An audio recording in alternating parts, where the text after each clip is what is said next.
तो कई दिनों से आप सभी हल्ला मचा रखे हो कि भैया सोलो लेवलिंग पे वीडियो लेकर आओ। ओके सुन लिया मैंने। तो आज की वीडियो सोलो लेवलिंग पे ही होने वाली है। अभी मजा आएगा ना भिड़ो। अब ये वीडियो कोई चुन्नू मुन्नू सी मजाक वाली वीडियो नहीं है। लिटरली मैं यहाँ संग जिनवू की सारी पावर्स को एक्सप्लेन करने वाला हूँ। तो हाँ, वीडियो काफी डिटेल्ड है और यहाँ ढेर सारे स्पॉयलर्स भी हैं, तो उसकी भी वार्निंग समझ लो इसको। तो इससे पहले हम जिनवू के मोस्ट ओपी पावर्स पे नजर डालें, हमें पहले उसके सिस्टम को समझना होगा। वैसे मुझे पता है कि अब तक आप solo leveling anime fan system के रूल्स को घोल के पी गए होगे, लेकिन मेरा काम है तुम्हें सब कुछ बताना और मैं बताऊंगा। तो सिस्टम के लिए जिनवू एक प्लेयर की तरह है जो कि लेवल अप किए जा रहा है। इस सिस्टम को आर्किटेक्ट द्वारा डिजाइन किया गया था, जो कि इसे एक वीडियो गेम की तरह डिजाइन किया है। मतलब कि इसका यूआई बड़ा अच्छा सा है। मेरे कहने का मतलब है कि जैसे जैसे जिनवू ओपोनेंट से लड़ता है, उसका एक्सपीरियंस पॉइंट जिसे हम एक्सपी कहते हैं वो बढ़ता जाता है एंड इवेंचुअली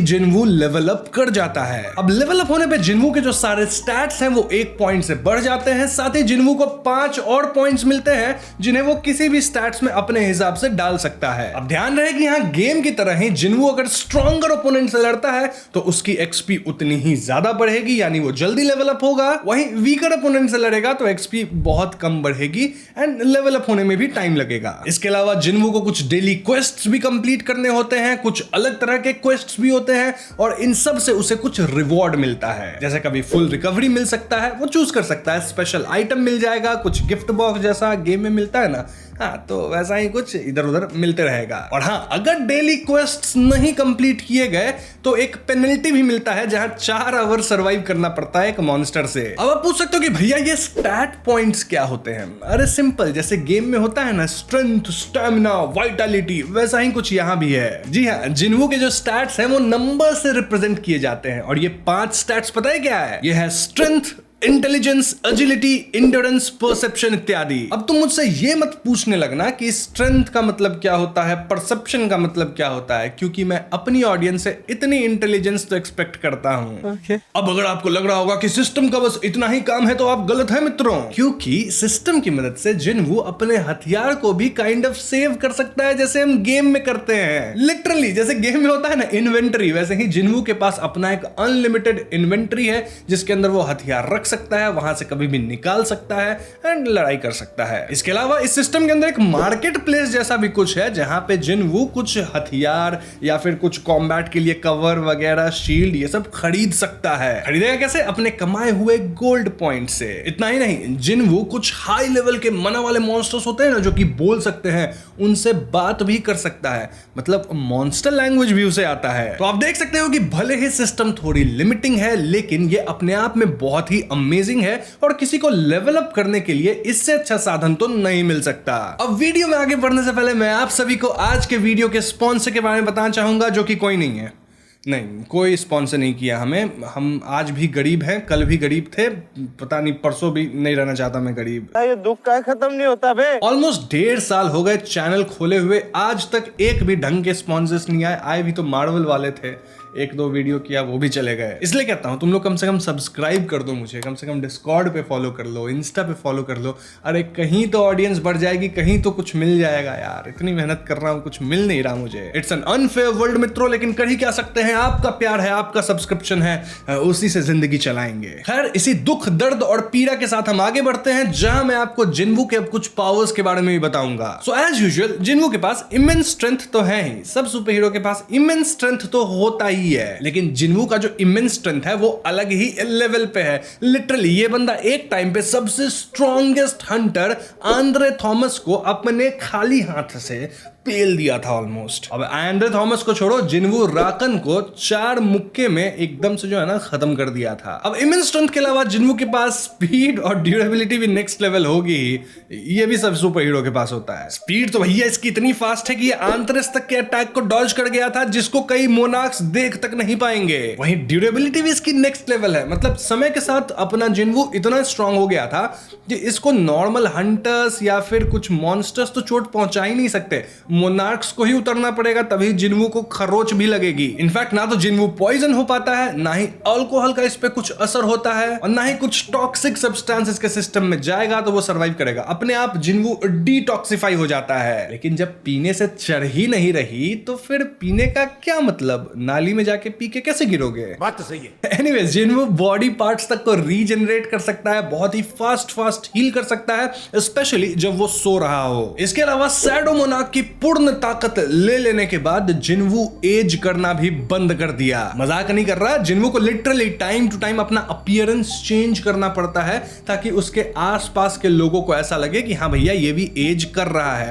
एक्चुअल में करता नहीं है एज। एक मिनट, अगर जिन्वू अपने अपीयरेंस को चेंज कर सकता है तो क्या हम ऐसा कह सकते हैं कि जिन्वू अपना भेष भी बदल सकता है? तो आप लोग बताओ, आपको क्या लगता है, क्या जिन्वू अपना भेष बदल सकता है? इस पे कुछ अपनी थियरीज बनाओ बढ़िया कमेंट सेक्शन में। तो सब काम मैं ही करूं, कभी कभी तुम लोग भी कुछ काम करो यार। इसे क्विज की तरह समझो और काम पे लग जाओ, ठीक है? इन सब के अलावा जिन्वू ना सिर्फ मास्टर कॉम्पिटेंट है बल्कि वो बहुत ही इंटेलिजेंट भी है। तुम्हें क्या लगा वो इंटेलिजेंस वाला जो स्टैट है वो सिर्फ शो ऑफ के लिए है? नहीं, इससे जिन्वू बहुत स्मार्ट हो गया है। लिटरली अपने फाइट से पहले एकदम मस्त टैक्टिक्स बनाता है। अभी तो वो आंतरस को हरा पाया था मित्रों, याद रखना इस बात को। अब अगर कुछ और एक्स्ट्रा पावर्स की बात की जाए तो जिन्वू के पास स्टेल्थ है। स्टेल्थ बोले तो एनवायरनमेंट में छुप के अपने आप को कैमोफ्लॉज कर सकता है और दूसरों की बातें सुन सकता है, जैसे तुम्हारे रिश्तेदार करते हैं। बस अपने रिश्तेदारों को तुम देख पाओगे, जिन्वू को देख भी नहीं पाओगे। लिटरली इनविजिबल हो जाता है बंदा। यूजुअली इस तरह की ability assassin type of hunters के पास होती है और तुम्हारे रिश्तेदार के पास भी। देन आता है ब्लडलस्ट, जिससे जिन्वू अपने ओपोनेंट्स को मैजिकली डरा के उन्हें सबमिशन करवा सकता है। देन क्विकसिल्वर बोले तो 30% increase in speed. Then mutilation मतलब अपने ओपोनेंट्स को डैगर से चीर फाड़ देना। एंड देन ऐसे ही कई और पावर्स भी हैं, छोटे मोटे, कितना बताऊंगा मैं। मतलब सब ऐसा ही कुछ एबिलिटी जैसा है, जिससे फास्ट हो जाएगा, स्ट्रांग हो जाएगा, मार पाएगा।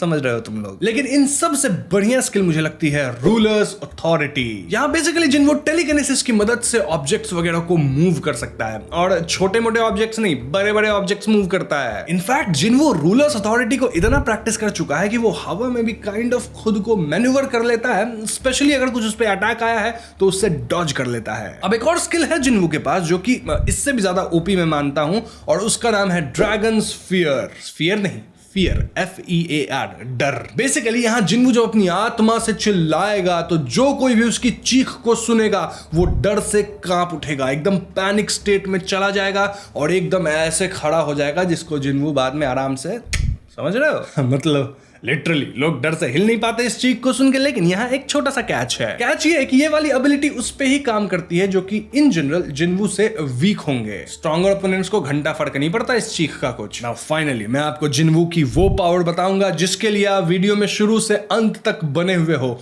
और इस पावर का नाम पता है क्या है? Shadow extraction. वाह क्या एक्टिंग कर रहा है। शैडो एक्सट्रैक्शन की मदद से जिन्वू किसी भी मरे हुए ओपोनेंट को अराइज कह के वापस जिंदा कर देता है, मतलब उसके शैडो को निकाल लेता है। और ऐसा करने से ना सिर्फ वो शैडो जिन्वू का वफादार बन जाएगा बल्कि उसकी शैडो आर्मी का एक हिस्सा बन जाएगा। अब शैडो एक्सट्रैक्शन मोनार्क्स, रूलर्स या फिर एब्सोल्यूट बीइंग पे काम नहीं करते मित्रों, क्योंकि उनका शरीर हम मॉर्टल्स जैसा नहीं है। वैसे जब तक जिन्वू को शैडो मोनार्क की फुल पावर्स नहीं मिली थी तब तक जिन्वू के शैडो एक्सट्रैक्शन पे कुछ लिमिट्स थी। लाइक वो 3 बार ही शैडो एक्सट्रैक्शन ट्राई कर सकता है, और अगर 3 अटेम्प्ट में शैडो एक्सट्रैक्ट नहीं हुआ तो वो शैडो हमेशा के लिए खो जाएगा। इसके अलावा अगर किसी मॉन्स्टर को मरे काफी वक्त हो गया है तो उसके शैडो को भी आप एक्सट्रैक्ट नहीं कर पाएंगे। देन इन जनरल जिन्वू अपने से बहुत ज्यादा स्ट्रॉन्ग ओपोनेंट का शैडो एक्सट्रैक्ट नहीं कर सकता है। ये रूल वैसे बाद में भी ट्रू है, लेकिन सेंस नहीं बनाता, क्योंकि जब जिन्वू के पास शैडो मोनार्क की पूरी पावर आ गई है तो उससे ज्यादा स्ट्रॉन्ग बचा ही कौन? बचा भी कोई तो वो शायद मोनार्क या रूलर होगा जिसका एनी हाउ शैडो एक्सट्रैक्ट नहीं होता। अब इन शैडोज की मदद से जिन्वू कितने भी दूर से अपना प्लेस उनसे स्विच कर सकता है, जिसे हम शैडो एक्सचेंज कहते हैं। मतलब एक शैडो को छोड़ देगा टोक्यो में, खुद रहेगा इंडिया में, और जरूरत करने पे शैडो एक्सचेंज और वो पहुंच जाएगा टोक्यो में। अब इनिशियली इसमें भी कूल डाउन पीरियड हुआ करता था, जो लोग मानवा पढ़े उन्हें पता होगा, लेकिन जैसे जैसे जिन्वू स्ट्रांग होता गया उसका कूल डाउन पीरियड कम होता गया, और जब जिन्वू फुली शैडो मोनार्क बन गया तो पता नहीं कूल डाउन शायद रहा ही नहीं, या फिर रहा, बताना मुझे कमेंट्स में। इसके अलावा जिन्वू अपने शैडो को दूसरे के शैडोज में छिपा सकता है ताकि उस इंसान पे जिन्वू का शैडो स्पाई कर सके। इनफैक्ट जिन्वू तो अपने शैडो के सेंसेस तक को फील कर सकता है, मतलब वो सब समझ जाएगा कि शैडो वाली जगह पे क्या हो रहा है, आसपास। लिटरली दूसरी जगह की सारी इन्फो कहीं और से ले पाएगा अपना जिन्वू, सीसीटीवी कैमरा जैसा।